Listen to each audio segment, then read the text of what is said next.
Metodologias ativas na educação ambiental. Análises experimentais. Bem-vindos a mais uma aula de metodologias ativas na educação ambiental. Hoje eu vou os conduzir ao estudo de análises experimentais. O desenvolvimento e acompanhamento de experimentos é uma prática comum nas áreas de ciências naturais.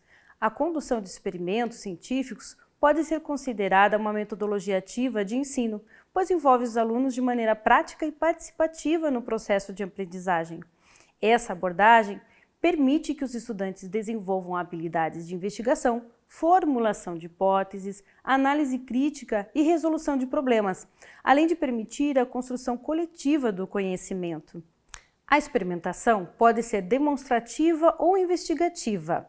A experimentação demonstrativa está mais centrada no professor, enquanto que a experimentação investigativa permite maior protagonismo dos estudantes. Muitas são as possibilidades de condução de experimento na educação ambiental, como, por exemplo, a análise da qualidade de água, a remediação de águas por meio de plantas, conhecida por fitorremediação, e a pesquisa de processos erosivos e o desmatamento, por exemplo. Apesar desta grande gama de possibilidades, a condução de experimentos nas aulas de educação ambiental ainda é escassa. Para compreender como conduzir um experimento nas aulas de educação ambiental, precisamos compreender as suas etapas. Etapa 1. Observação e revisão. Ela consiste na observação atenta de que se pretende estudar e na pesquisa dos estudos que existem a respeito disso. Na etapa 2, existe a construção de hipóteses. Uma hipótese implica em responder uma pergunta. A pergunta deve ser direta, focalizada e específica. Já na etapa 3, nós vamos formular predições. Trata-se de antecipar aquilo que acontecerá, de acordo com as condições existentes e a revisão feita. Na etapa 4, existe a experimentação. Essa etapa consiste em realizar testes e experimentos que permitam confrontar a hipótese. Na sequência, temos a etapa 5, a análise dos resultados. Interpretar os dados coletados permite determinar se as hipóteses iniciais foram confirmadas ou refutadas, orientando os pesquisadores na tomada de decisão sobre o problema pesquisado. Agora, vamos detalhar como um experimento prático de educação ambiental se relaciona a estes passos e à aprendizagem ativa.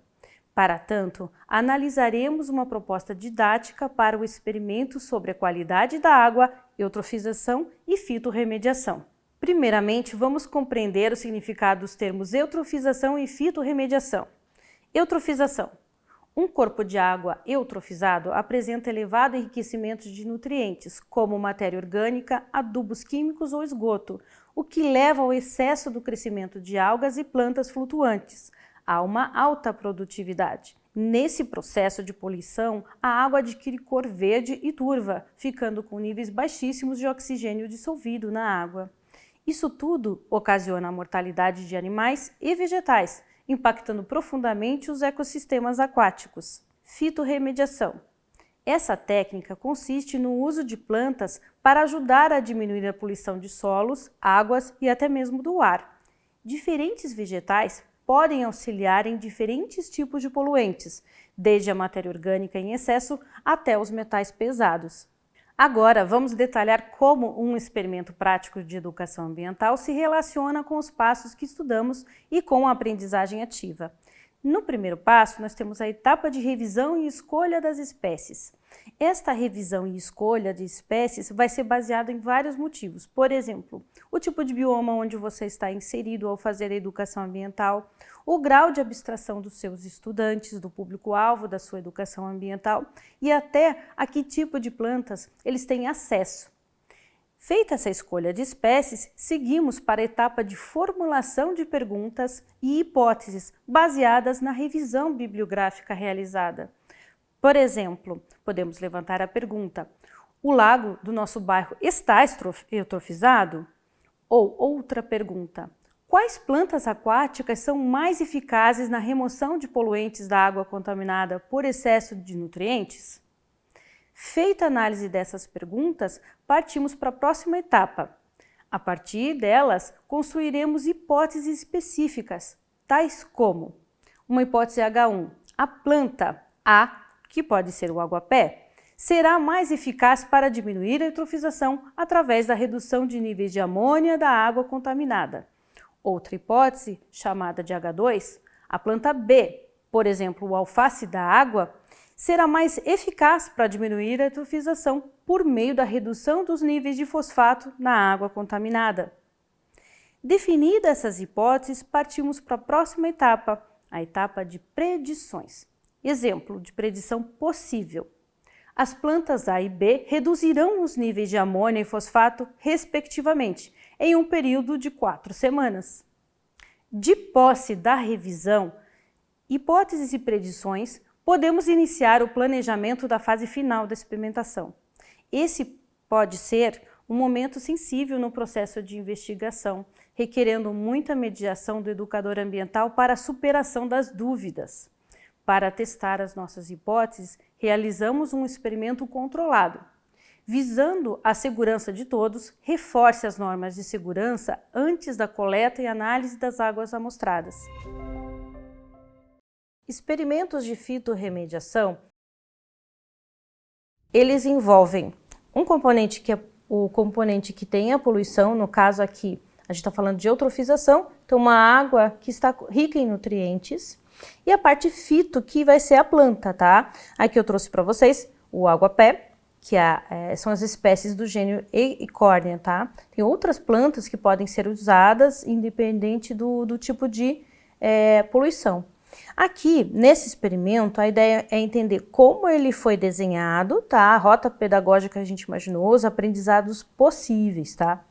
Para começar, todo experimento tem que ter um comparador. Ele tem que ter algo para comparar. Neste caso, como eu estou falando de água, eu vou ter que ter outro experimento montado com água neutra que não tenha nenhum nutriente, certo? Pode ser água de torneira? Pode, tá? Desde que ela não tenha uma variação muito grande de pH, tá?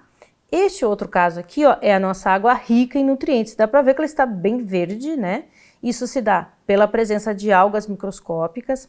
É normal com o tempo ou elas boiarem, dependendo da alga que está aqui se proliferando, ela pode boiar e fazer uma camada verde perto da luz, isso é o mais comum.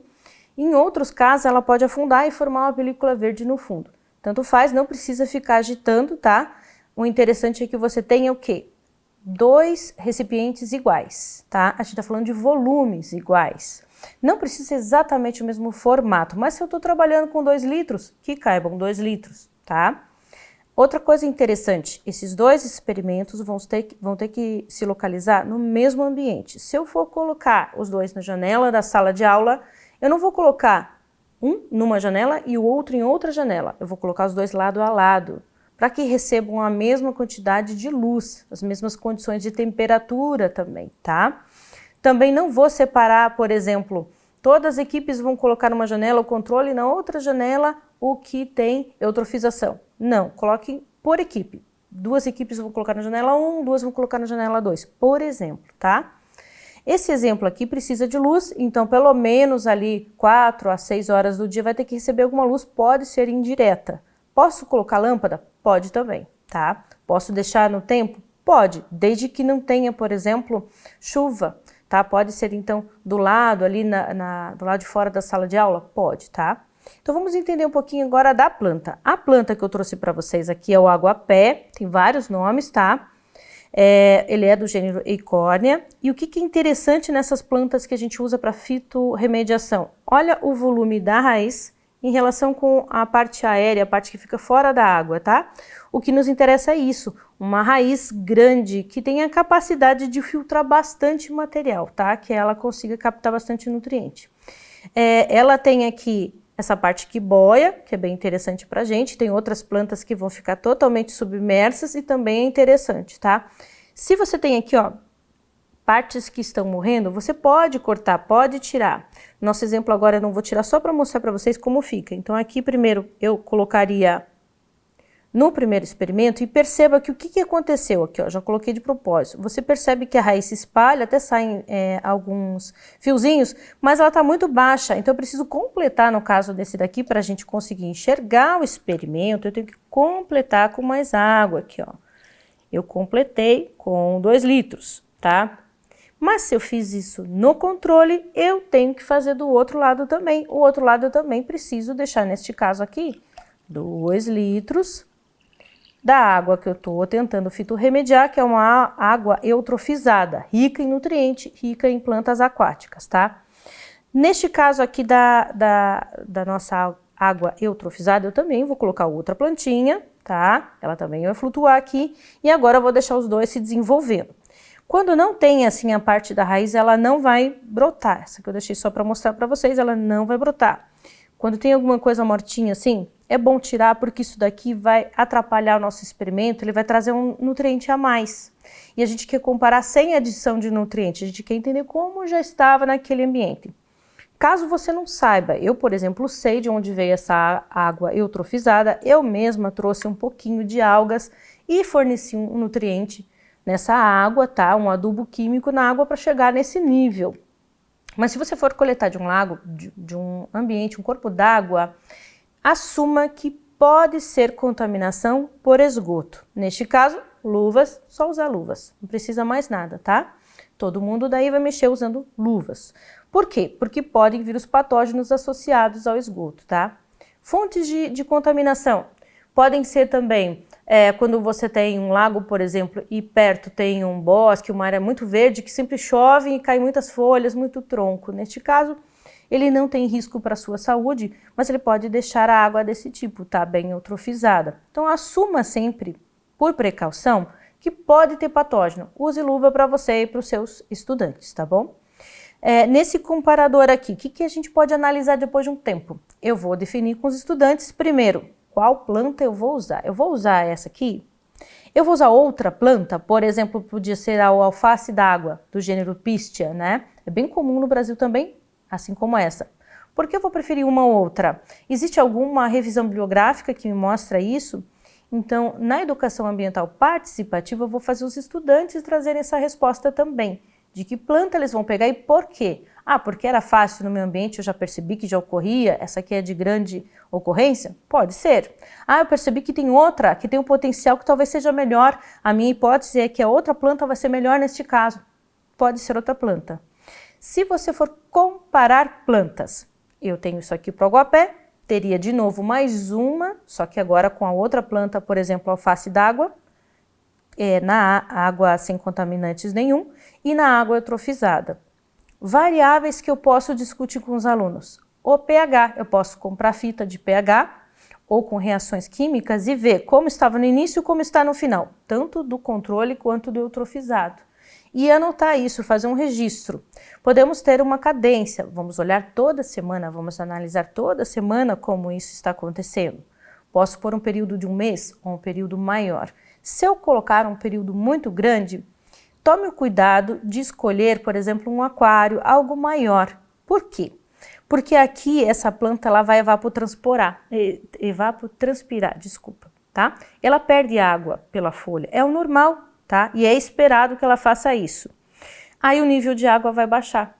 Se você deixar muito tempo, vai ter pouquíssima água para você poder ter um dado de comparação adequado, tá bom? Aqui você pode ter muitas disciplinas associadas. Utilizando a análise, por exemplo, de amônia, já existem kits pedagógicos para isso, você pode relacionar com química, tá? Você está inserindo estudo de química ambiental. Você pode fazer um estudo de matemática com gráficos ao longo do tempo, tá? A gente pode entender como se plotam esses dados, como mostram esses dados. Posso utilizar também como elaborar um artigo científico, utilizando esse experimento, partir para explicar como eu faço um artigo científico. E posso partir para uma mudança prática, uma resposta, um projeto que realmente quer dar uma resposta para o ambiente. Se eu tinha aquele lago eutrofizado, eu posso sugerir agora como os alunos pensaram para desestrofizar esse lago. Eles sugeriram colocar plantas aquáticas e removê-las de tempos em tempos, tirando o excesso de nutrientes. Então, você pode dar uma resposta ambiental concreta. Tudo isso daqui é oportunidade, é muito rico. E é interessante que você traga coisas simples. Por exemplo, o que eu utilizei aqui? Você pode estar perguntando o que é um aquário. Isso aqui, gente, é para cobrir bolo, tá? Eu trouxe aquele plástico que cobre o bolo. Não interessa se tem desenhos, ranhuras. Eu trouxe para vocês o mais liso, que é o mais simples, o mais barato. Quanto mais simples for o seu experimento, mais fácil replicar ele com um grande número de estudantes. Tenha isso em mente, tá? Espero que esse experimento inspire vocês a fazer outros experimentos de educação ambiental que façam os alunos realmente colocar em prática a educação ambiental crítica. A partir desse ponto, os estudantes podem ser empoderados para a transformação da realidade nos seus contextos. De posse dos resultados, eles poderão indicar quais plantas são mais eficazes na remoção dos poluentes específicos, proporcionando insights valiosos para práticas de fitorremediação em ambientes naturais ou controlados. Caso esse experimento traga grande engajamento, pode-se entrar em contato com a Prefeitura e redes de TV para conseguir a autorização para o planejamento e execução e divulgação da fitorremediação in loco. Ao concluir nossa aula, percebemos que a realização de experimentos contribui grandemente para o aprendizado participativo, mudando a forma como os estudantes analisam criticamente as problemáticas ambientais. Espero que esta rica metodologia lhe inspire a planejar ações de educação ambiental engajadoras e transformadoras da sua realidade.